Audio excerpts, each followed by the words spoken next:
Okay, we're going to talk about I've got a video on how to clean a sheath, and I briefly discovered that. And now I'm going to try to get this horse to drop he likes to be groomed back here. So I'm going to see if he's going to drop for me and show you how to get the bean. Doesn't look like he wants to do it.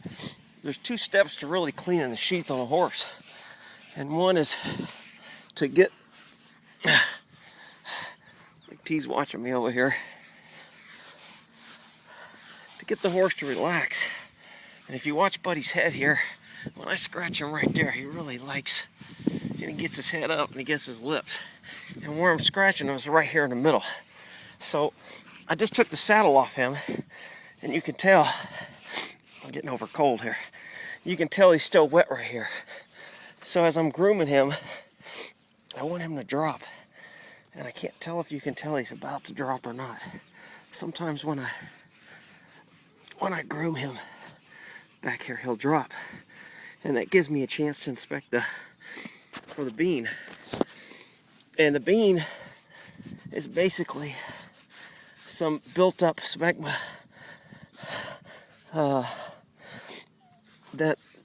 there he goes, he's dropping now. Now as I get him relaxed here, well, something just happened. Tanner got him unrelaxed there. So sometimes when I groom him in here, he'll relax. There he goes. So that feels good, and he's relaxing. And that's going to give me a chance to check his... Normally I don't film this, so he's kind of like... Dad, it's hard for me to relax when you got that camera stuck in there and you're talking. So, let me try to get him to relax again. He usually likes it. All right. Unless I can get the head of his penis so I can roll back the head and check around the urethra, I can't really check for the bean. So let's see if he's going to drop for me. There he goes. There he goes. I'm going to keep doing this because this must feel good. And then as soon as he drops, I want to be able, and I'm going to have to do this with one hand, so it may be quick. First, I want to make sure he knows I'm going to touch it. And then I want to roll this back and look right underneath there. You see that, smegma? You see that? I'm looking for a bean there. Easy, buddy. But I can't, if I just stay concentrating on that, he won't like it. So I have to go back to where it feels good. Get him to drop and relax. Get him used to me grabbing and touching him in this personal area because it's very sensitive. And then, again, I'm going to roll this up and I'm going to look right around in here. And you can see a little bit of, easy, it's okay, I know, it's okay, easy. So he's telling me that he's a little uncomfortable or I'm being too rough. He lifted that leg. I don't want to hang on to it, show him who's boss and get rough with him and make him kick. So I want to distract him. And I want to get going with something else, scratch him. He's getting a little too excited there. I don't want him to do that. I want him to relax so I can roll that. And again, I'm looking around here for what's called a bean. And I don't really see one, so I don't have to remove it. So I'm going to try and make this as least intrusive as possible. You see this around the outside here. If I pull this off here dry, you're probably going to see him kick his leg. Because that's just a little bit of dirt and stuff that kind of gets on there, and you can tell it's pulling his skin a little bit, so that doesn't feel real good. It's okay, bud, I know. Gave me a tail swish there. He said, hey, I don't like that. So right now would be a good time with some warm water to wash all this. It's not really that dirty. It probably looks worse than it is, but this is how it should look, nice and clean here.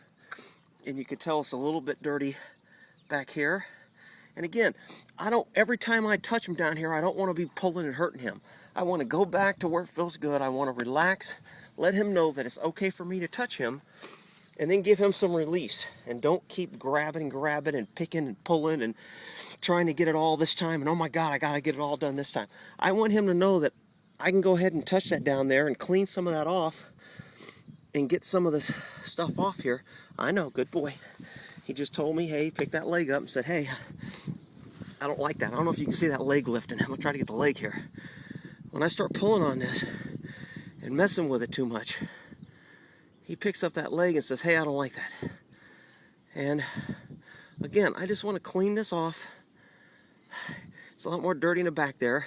People go, well, we don't have to do that in the wild. Well, you don't have to do it in the wild.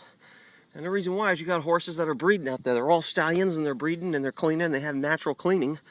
And horses die in the wild a lot younger. But when we domesticate them, we keep them living, and we give them vaccinations and we give them good feed and we take care of their feet, they're going to live a lot longer. So you're going to have more problems with bacteria and growth and other stuff in there. So that's Buddy telling us, thanks a lot. I know, I'll get you a carrot, bud. I'll get you a carrot. And all right. So give him a little treat there afterwards. Let him know it's okay. He don't care if my hand's dirty. And that's looking for the bean.